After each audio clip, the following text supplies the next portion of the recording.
son of Ishar, son of Kohath, son of Levi, and Dathan and Abiram, the sons of Eliab, and On, the sons of Pelet, sons of Reuben, took men. And they rose up before Moses with a number of the people of Israel, 250 chiefs of the congregation, mga leaders, ang kanilang naisama sa rebellion, chosen from the assembly, well-known men. They assembled themselves together against Moses and against Aaron and said to them, "You have gone too far. For all in the congregations are holy, every one of them, and the Lord is among them. Why then do you exalt yourselves before the assembly of the Lord?" So they're accusing actually Moses of being a tyrant leader. Parang seemingly like he is tanaw nila na parang pope, no? si Moses. But this is not the case. When Moses heard it, he fell on his face. And he said to Korah and all his company, "In the morning the Lord will show who is his, and who is holy, and will bring him near to him. The one whom he chooses, he will bring near to him. Do this. Take censers, Korah and all his company, and put fire in them, and put incense in them before the Lord tomorrow, and the man whom the Lord chooses shall be the Holy One. You have gone too far, sons of Levi." And Moses said to Korah, "Hear now, you sons of Levi, is it too small a thing for you that our God of Israel has separated you from the congregation of Israel to bring you near to himself and to do the service in the tabernacle of the Lord, and to stand before the congregation to minister to them, and that he has brought you near him, and all your brothers and sons of Levi with you? And would you seek the priesthood also? Therefore it is against the Lord that you and all your company have gathered together.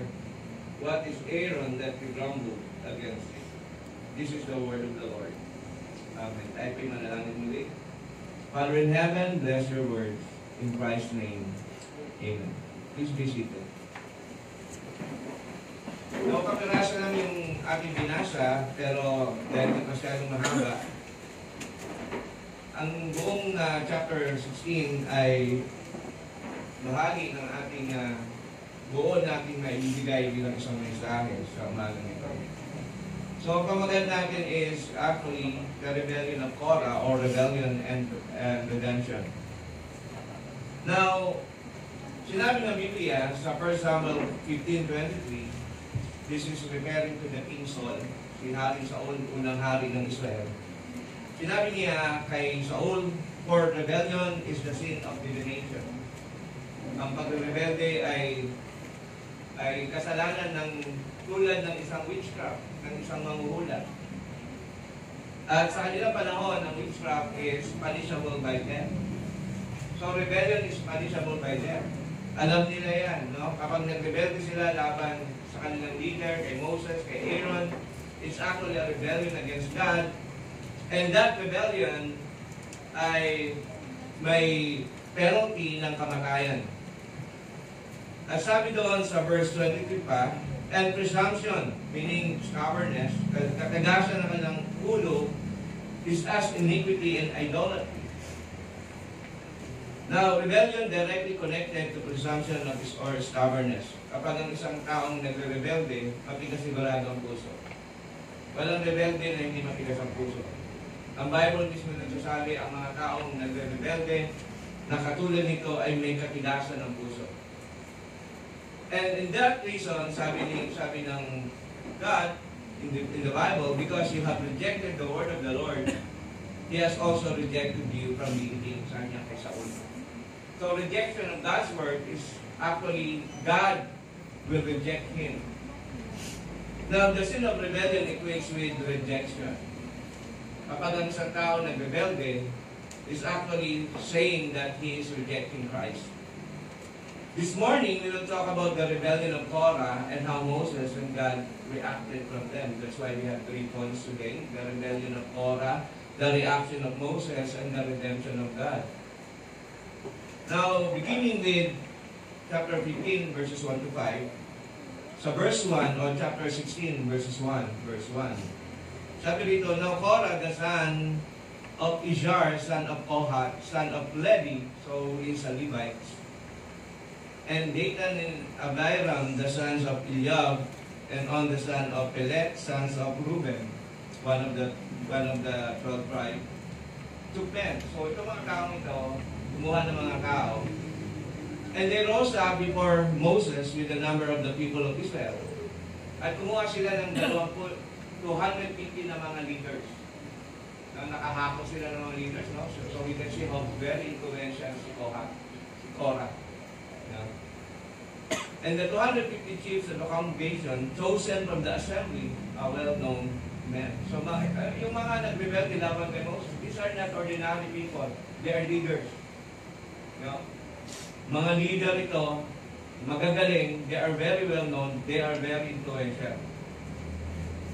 Kaya minsan mag-isip ka, paano ang isang tao katulad ni Korah makapag-influensya ng napakaraming tao laban sa kanilang leader kay Moses? Now, Korah rebelled against the leadership of Moses and Aaron because of wrong presumption. Ibang mali kasi sila kaisipan. Kaya sabi kanina, yung presumption, yung katigasan ng ulo, because of what? The way they think. Kung paano sila mag-isip, yun ang dahilan kung bakit na sila ay nagre-rebelde. Basta't mali ang kaisipan, magbubunga ng rebellion at magiging matigas ang ulo. Now, because of wrong presumption that these leaders, Moses and Aaron, released them from Egypt to die in the wilderness. Yan yung kaisipan nila. Diba? Sinasabi nila lagi, kaya mo lang ba kami dinala dito para kami ang mamatay? Mabuti pang mamatay na kami doon sa Egypt, at least busog kami. Marami kami ginagawa. Pero ngayon, pinalaya mo kami. Pero ang purpose mo ba, kaya kami pinalaya upang mamatay dito sa wilderness? So therefore, in that sense, they rallied the congregation to go back to Egypt. Balik na tayo sa Egypt, sabi nila. No? Remember the 10 spies who pronounced bad report on the land that God promised. Bunga kasi ito nung nagpadala ng mga espiya. Di ba ang Diyos nga nagpadala ng espiya rito? But the 10 tribes, the 10 leaders, gave a bad report. Only 2 leaders, which is Joshua and Caleb, gave a good report. Korah, para magawa niya ang mga bagay nito, he must be a very influential person.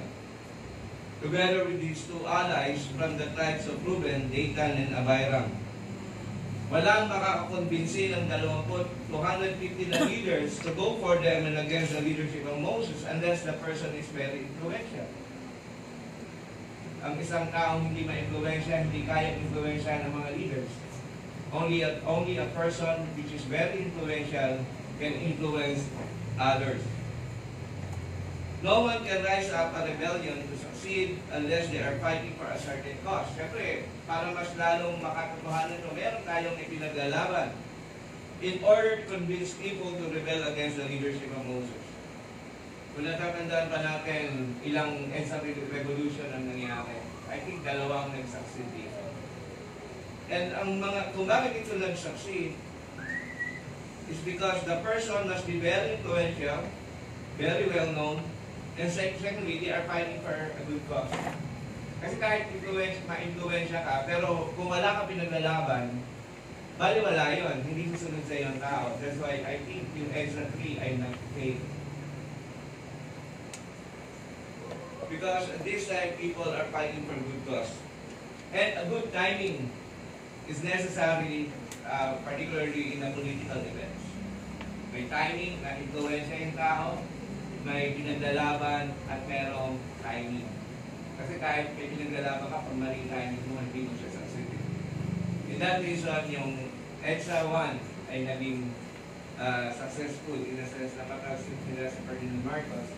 No? And at the same time, mga dating kasama ni Marcos na ma-influensya sa panahon na yun, nagsama-sama to go against it. At meron silang good cause, no? Yung sinasabi na ang Marcos regime ay something na yung dictatorship instead of parang hindi na tayo democratic at that time. So meron silang pinaglalawang maganda. At yung timing maganda, no? Yan yung katatapos ng ating na election, nagkaroon ng rumors na pandaraya or something like that. Hindi ko na matanda because that was 1985. Tama ba? 1985? 86. Yun, 86. Matagal na. Ilang taon na yun? 14 plus 23, 38. Ano? Alala ko, nagpapagupit pa ako sa crossing yan. Magkakaroon tayo sa revolution. Bata pa ako na. Here we can see, si Korah, the same idea. A Levite who desires to become a priest. Ito kasi si Korah, Levite siya, pero gusto niya yung trabaho ni Aaron. So, therefore, kailangan mapatalsik si Aaron. Gusto niya rin yung trabaho ni Moses, mapatalsik si Moses. So, madaling salita, meron siyang personal ambition. Kung wala yan, wala. Hindi mangyayari rebellion. Kung wala ka namang inaasahan na gusto mangyari, kung ayaw mo naman maging leader, wala, hindi mo siya succeed. And in this sense, he found a way to carry it on. Sabi sa number 69, sabi niya, is it too small a thing for you? Sabi ni Moses sa kanya, no?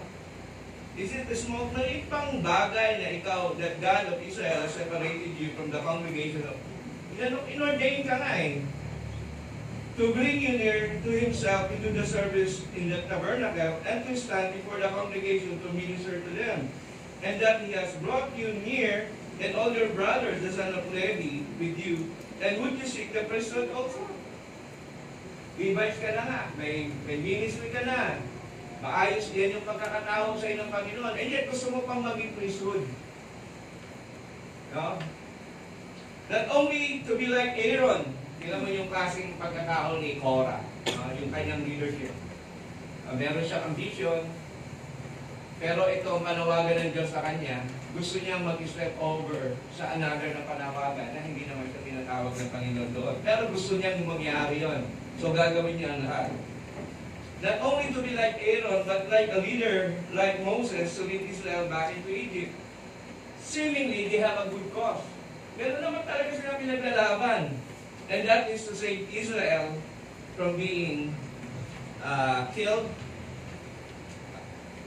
upon entering the land, the promised land. And kahit na may pinaglalaban sila, this is a very clear thing that this is against God. Because God promised Israel will go to the promised land. Sabi nila, doon nandun sa promised land, hindi pwede, mamamatay tayo dyan, let's go back to Egypt. And people, the congregation, find a leader with a personal ambition to go back to Egypt. So take note of this mistake. Anong pagkakamali dito ni Korah? Like the case of Korah, we should not function on the way God did not call you. Or wait for a proper time. Ang lahat tayo may panawagan.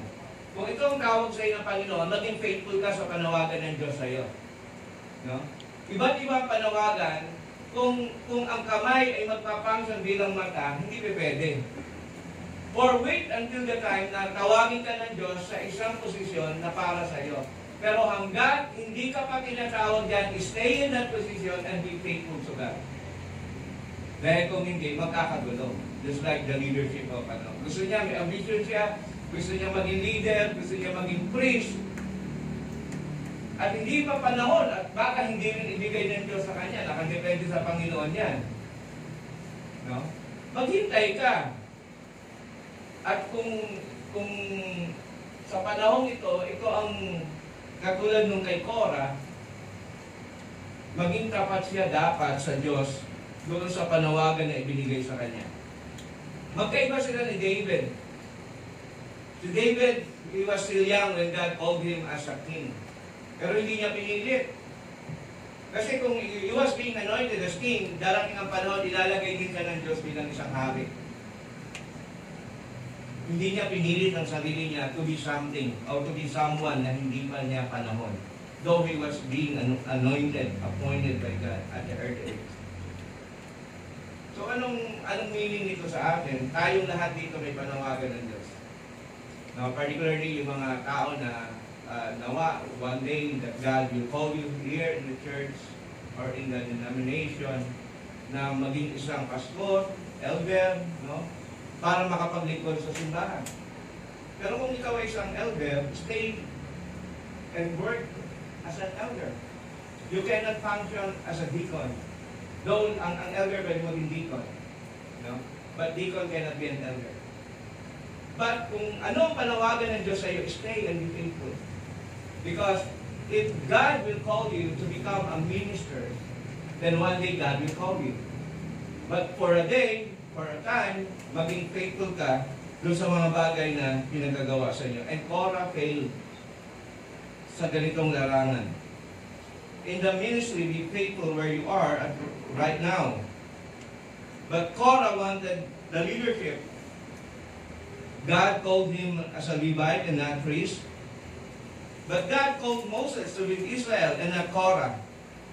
Dapat alam natin kung saan tayo dapat lumagar sa panawagan ng Diyos. May iba't ibang pagkatawag ang Panginoon. And those who rebel, ang kanilang thinking, ito yung kanilang thoughts ito, yung mga nag-rebelde labang kay Moses and Aaron, which is a rebellion against God, that they are holy people. Yan ang sinabi ng Bible eh. Sabi niya, oh Moses, bakit ganito ang gagawin? Bakit susugod tayo sa promised land? Hindi mo ba napapakinggan yung kongregasyon? They are a holy people. No? Sila yung mga banal, sila yung maayos na tao. Sabi niya, sumusobra ka na Moses. Yun ang pattern nila, no? Na a person may thought of himself as holy, but they are not. No? Ang thinking nila, kami banal, kayo hindi. And that's, in that reason, gagawin namin itong rebellion. Isn't it ironic? A holy people, believe people into rebellion. That's ironic. If you are holy, then you will not do it. You must be on the side of God. Kaya patutunayan ng Diyos eh. Now here the complaints made reason true, but the truth is that the root of the problem is the heart, especially in the case of Korah. Ano ibig sabihin? Tama yung reason nila, di ba? Maayos naman. Panginoon, malalaki yung mga tao sa promised land. Hindi mo nakita mga Anakites. Tapos, yung kanilang building ay 45. So therefore, hindi natin sila kayang labanan. Balik na lang tayo ng Egypt so that we can live. Ganda, di ba? That's a good reason. Pero hindi yun ayon sa plano ng Diyos. And that is not right. Kahit meron silang tamang reason. Moses was set apart not to be elevated, but to function on his office. Si Moses, bilang isang leader, nagpa-function siya dun sa tamang leadership na meron siya. Ganun din naman sa Aaron. Ganun din sa Korah. Because of his personal ambition. No? He wants to be elevated. Maitaas ang kanyang sarili among these people.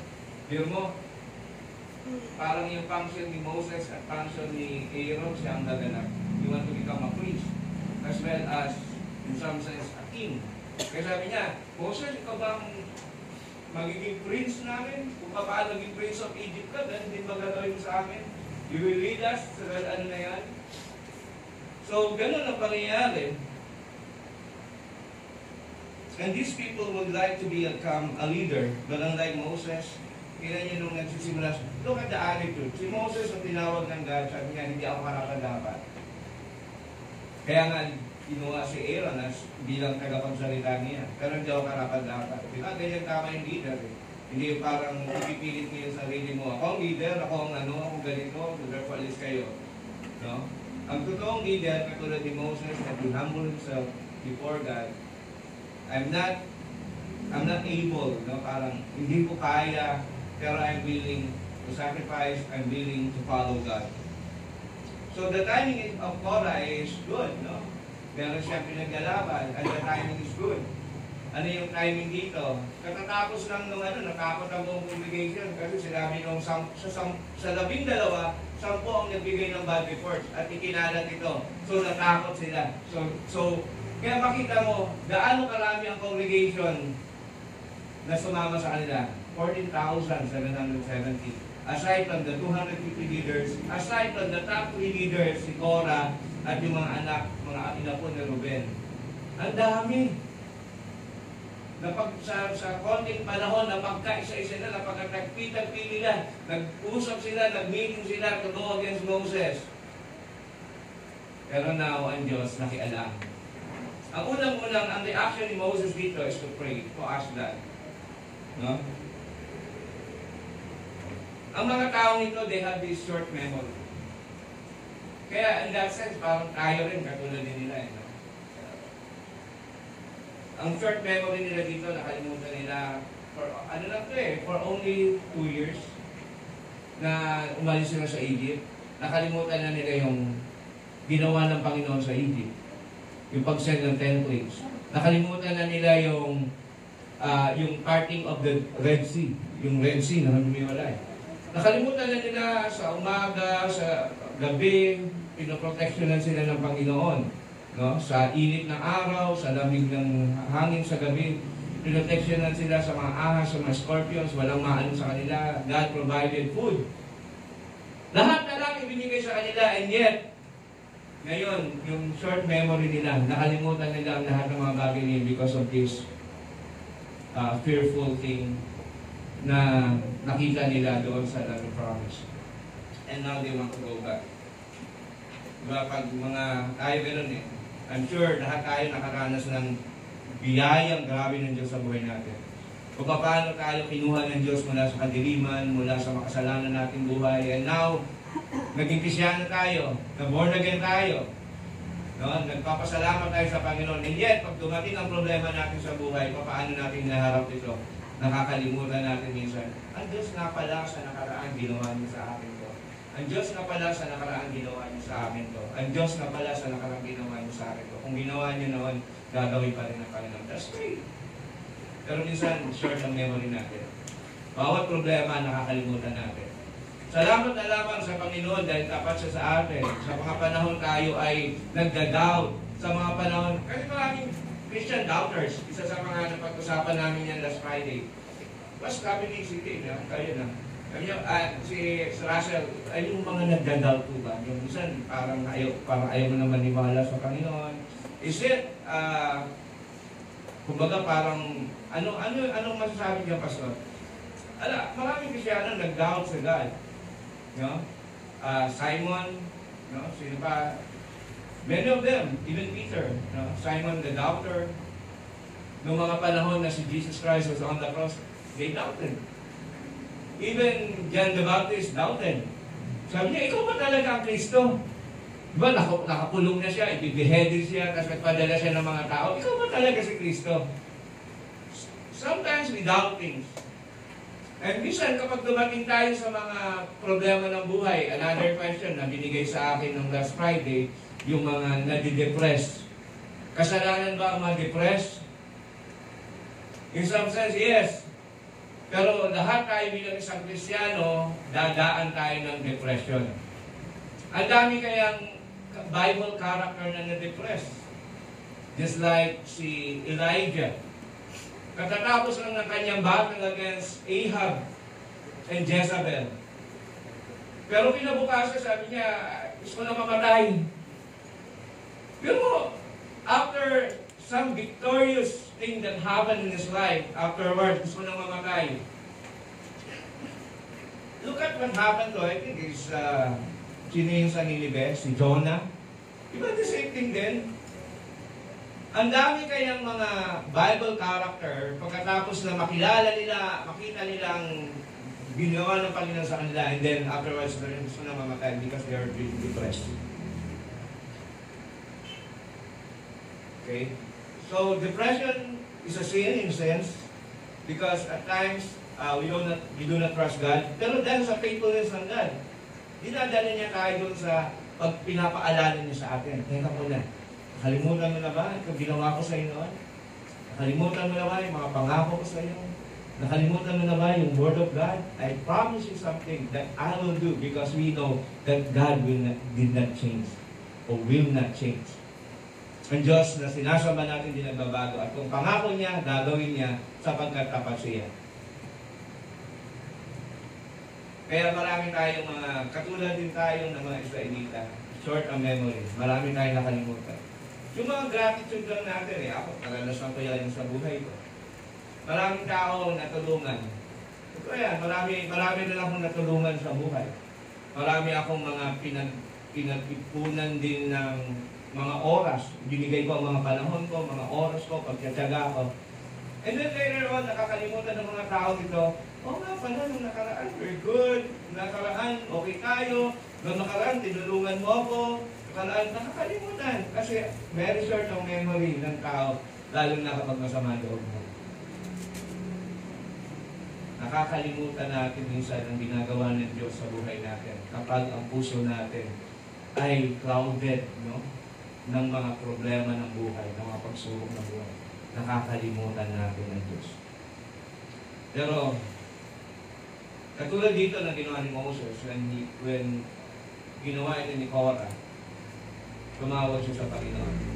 At ang sabi ng Panginoon sa kanya, ganito sabi niya, hindi na natin binasa kanina, kinabukasan, malalaman niyo kung sino ang tinawag ko, kung si Korah ba, o ako, o si Moses.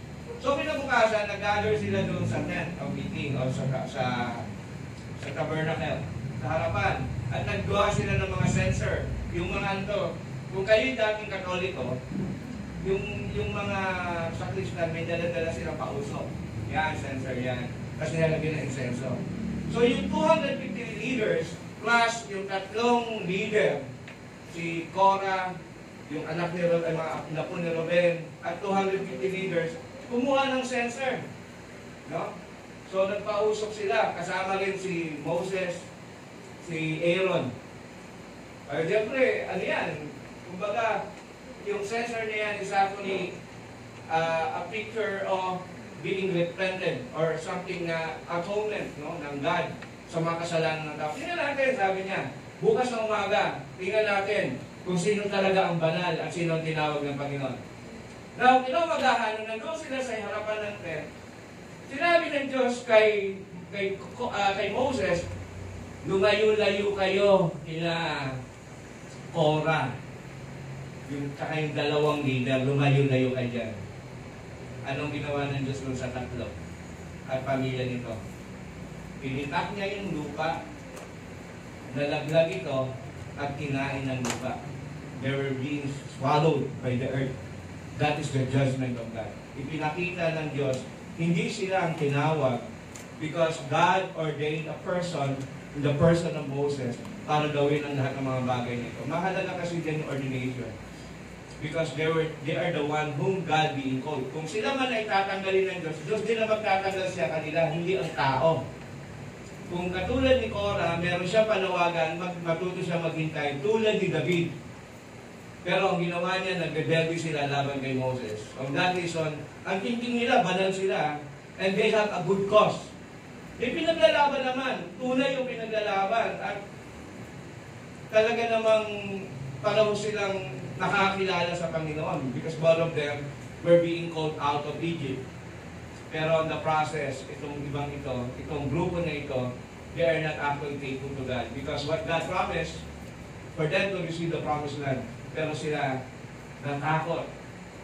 Wala silang pananampalataya. Kaya sabi pa rin nila, banal kami. Ayun. Yung mga nagsasabing banal sila, nagpapakabanal-banalan, kinain ng lupa as a punishment of God. Ano nangyari ko sa 250? Na may dalang censer. Bumaba ang presensya ng Diyos. No? Tapos yung 250 na yon, kinain ng apoy. They were burned to death. Grabe. Kaya on that day, hindi lang yun. There are 14,770 members of Israel, congregation, na sumunod kay Korah, yung rebellion ni Korah. Anong ginawa ng Diyos sa kanya? Nagpadala ng plague at that very moment. 14,770 died. You see? Pinatunayan ng Diyos that God called Moses and Aaron and not Korah. So So, yung rebellion na ito, sabi ng Panginoon, is like a sin of divination, which penalized by death. So that is reaction of Moses and reaction of God. Now, para sa ating conclusion sa umaga ito. Mahaba ito, pero nasa-summarize dahil kabisado pa naman. Let's go to Jude 1 verse 3 as my conclusion. Jude 1, 3 to 5. So, itong Jude 1, 3 to 5 hanggang verse 11, in the context of those Christian, so-called Christian, hindi totoong Christian, nag-rebelde laban sa Diyos. Kaya dito, being quoted si Korah sa verse 11. Yung ginawa nila Korah is the same thing na ginagawa noong panahon ng early church. Kapag-aralan natin yung nangyari sa Corinthians. These are people who rebel against Paul. Yung iba binigyan ng pagkakataon.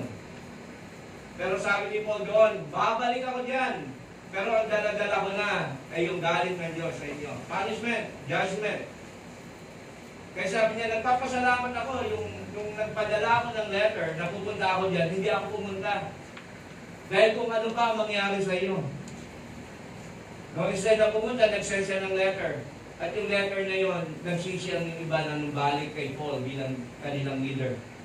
But there are so-called super apostles who go against Paul. And they are nakaabang sa kanila ang kahatulan ng Panginoon. So this is Jude 1, sabi dito. Beloved, although I was very eager to write to you about our common salvation, I found it necessary to write appealing to you to contend for the faith. So in my conclusion, that's number 1 dito, contend for the faith. Paglaban nyo yung pananampalataya nyo, what is right before God. Sa lahat ng mga bagay bilang paglakad sa ating buhay Kristyano, lagi tayo magbasa ng Biblia para malaman natin kung anong kalooban ng Panginoon. Dahil kung hindi, kung wala tayong alam sa kalooban niya, that's why yung faith is listening. Kung wala tayong alam sa kalooban ng Diyos, one day, kapag na-test ang faith natin, we will be like a ship being tossed by the wind. We don't know what is true. Kaya sabi niya dyan, sa panahon ng Christianity being persecuted, dapat ipaglaban nila ang kanilang pananampalataya. Stand for what is true. So that was once for all delivered to the saints. Sa verse 4, may mga certain people who crept in unnoticed. Just like Korah, biro mo, in a day, nagulat na lang si Moses, ang dami na palang tao ang nagre-rebelde laban sa kanya without knowing it. 14,770. How come? There might be 2 million people na naglalakbay sila. Pero ang dami nun. Hindi alam ni Moses, mga kaon ito, nagre-rebelde na pala laban sa kanya. Same as with this, sinasabi sa Diyos, they are creeping in unnoticed. Hindi mo mamanonotice yan until the day, no?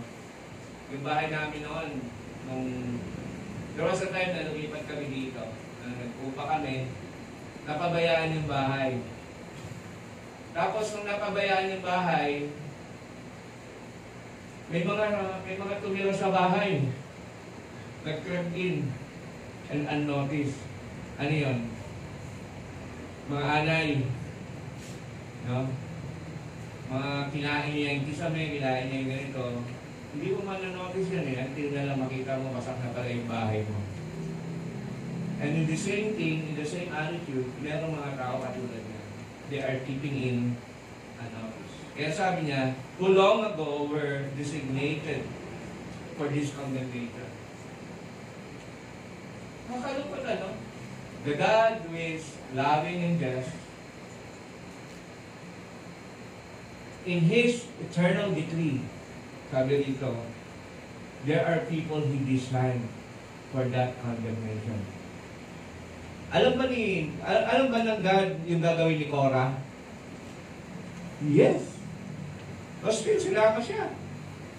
O, eto matindi. Alam ba ni Jesus na may Judas? Eh bakit kinuha niya pa bilang one of the 12? Diba?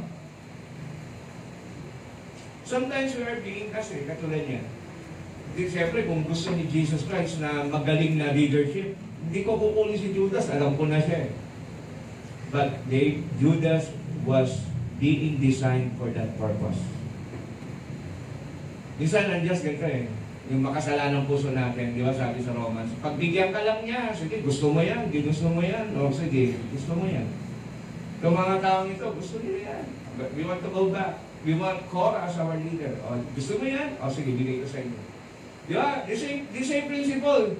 Nalahan nyo, bakit sila 40 years? Na supposed to be dapat 2 weeks lang, nandun na sila sa promised land. And wow, sarap na ng buhay after 2 weeks. Walang kahirap-hirap. Kasi sabi nila, ito ang tingnan. Nung pagtungo nila doon, nakita nila, wow, ang lalaki, ang tatangkad. Mga basketball player pala itong mga tao dito sa samantala kami, Pilipino, 5 lang kami. 5-footer lang. Ito mga 10-footer. Pero sino ba naman lalaban sa 5-footer? Ay, 10-footer.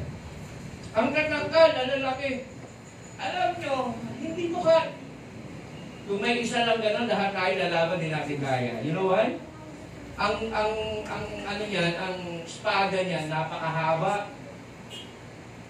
Kunya, di ba kayo susugod, naka-espada, isang gano'n lang sa inyo. Wala na kayo, talsik kayo. Kaya ang mga warrior nila, lalaki. Kaya pag may mga anak kayo sa warrior, tatakot sila. And isa pa, 45 yung city. Kaya talaga kayo sabi na hindi natin kaya. We want to go back. Pinagbigyan ng Diyos. Yan ba talaga gusto nyo? You want to go back to Egypt? Yan ba talaga? O, ibinigay ng Diyos sa kanya. Anong binigay ng Diyos sa kanya? You will never enter in my rest. You will never enter the promise. Because of your doubt, because of unbelief. Sabi ng Bible. Sila pinapasok. Kaya, ikot-ikot sila. Ikot sila sa Paran. Ikot-ikot sila sa, itong isang place na to? I think Amon or something like that. Ikot-ikot lang sila. For another 38 years. Hanggang kailan? Hanggang mamatay ang huling adult. No? Yung mga 40 years old pataas, kasi 40 years yan eh. Lahat ng 40 years old pataas, hindi nakapasok sa promised land. Sino lang nakapasok? Yung mga 40 years pababa. That include Joshua and Caleb. Si Moses nga, hindi nakapasok. Dahil ang dahilan doon, dahil lang doon sa nagalit siya eh. Di ba? Si Moses, isa good magaling sa pastor eh. Lagi siya nag-i-intercede sa kanyang congregation. Pag nagkakasala siya, intercede siya. Panginoon, wag po, you are slow to anger. Ito yung katangian mo. Huwag mo pong patayin, huwag mong parusahan ang congregation. So sabihin nila, pinaalis mo na sa Egypt, tapos kayo mababalita na ibang nation, pinatay mo sila. Magaling mag-intercede si Moses. Pero dahil sa ganon, ano nangyari sa kanya? Nagalit din siya sa congregation. Sabi ng Panginoon sa kanya, yung bato na yan, sabihin mo lang, just speak to the stone, to the rock, at lalabas ang tubig. And that rock is Jesus Christ, you know? Sabihin mo lang, anong ginawa niya? Pinukpok niya. Dahil saan? Dahil sa galit. Diba? Kasi paano sila naman din magagalit ito? Itong kongregasyon na ito, pinagtatanggol mo. Pinagtatanggol mo sa Diyos, tapos ngayon ikaw ang kalaban. O, dinagalit ka, pinukpok mo. Sabi ng Panginoon, dahil hindi ka sumunod, hindi ka rin makapasok. Because you don't believe in me. Nagdala ka sa galit eh. So, ganun ang pangyayari. So, hindi sila nakapasok. So, ang nangyari, sige, ayaw, gusto yung bumalik sa Egypt, pagbigyan ko kayo, hindi ko kayo papasukin sa promises. Hanggang mamatay sila sa wilderness. Until that time, wala nang mga matatanda. Yung Joshua generation na ang pinapasok nila. So dito sabi niya, there are people who are taking in a notice, but they were designed by God. for that condemnation. They are ungodly people who pervert the grace of our God. Pinipervert nila yung grace. Sabi ni nung kay Korah, kami mga banal. Kayo, Moses, hindi kayo banal. Kami ang banal. O, sabi ni Moses. O sige, sabi ng God kay Moses, sige, bukas papakita ko sa inyo. Not today. Bakit ka kami not today, no? Sabi pa naman, bukas, sige, bukas, makita-kita tayo. O, pinakita ng Diyos, pinakay silang lahat. In front of the eyes of Moses. In front of the eyes of the congregation. They were being punished. Kaya napakahirap yung sin of rebellion because that is a sin of divination which is penalized by death. Now, sabi niya rito, the grace of our God into sensuality and deny our only Master and Lord Jesus Christ. Sa verse 5, now I want to remind you, so this is a reminder, although you once fully knew it, that Jesus who saved the people out of the land of Egypt, afterward, destroyed those who did not believe. No? Pinalis sila doon sa land of Egypt, pero afterward, those who do not believe, those who doubt, were being destroyed. At sa verse 11, alam kayo sa verse 11, who to them? Kahabag-habag sila. So binanggit dito yung tatlong tao na nagrebelde laban sa Diyos. Sino yan? For they walk in the way of Cain and abandon themselves for the sake of gain to Balaam, the false prophet, and perish in Korah's rebellion.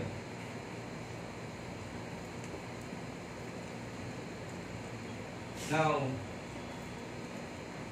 bilang panghuli, tayo bilang congregation ng Panginoon must always side on what is clear in the Scripture.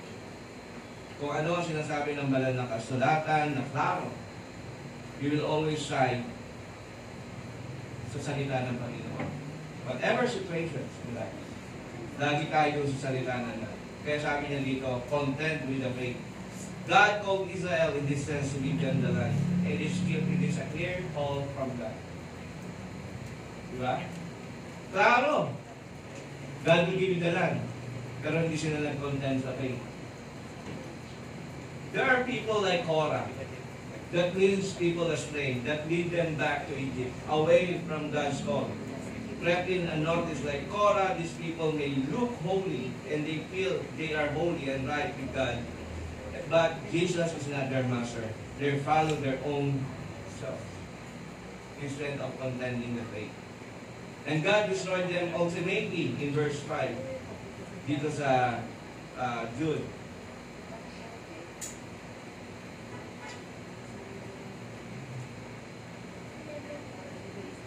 They walk in the way of Cain. They are like Balaam who desires gain. They desire money on the way they serve. The text in Jude also refers to the rebellion of Korah against the leadership of Moses and Aaron. In the same sense, Israel represents the whole humanity. Ang Israel na to is also represent the church. The whole humanity in some sense. And every one of us rebelled against God. Not only Korah na nagrebelde sa Diyos, tayo rin, in one sense, nagrebelde tayo laban sa ating Panginoon. But what God did is that we find grace to Him. Instead of killing us all, the whole congregation, the whole humanity, God sent Jesus Christ to save us from the sin of rebellion, which is penalized by death. We all turned away, we turned our back to God. Like Israel in the wilderness, God called them to repent. Lagi pag may masamang ginagawa ang Israel, God calling them to repent. Especially when they were already in the land of promise, no, na naglagay ang Diyos sa mga judges. Ano ang cycle ng judges?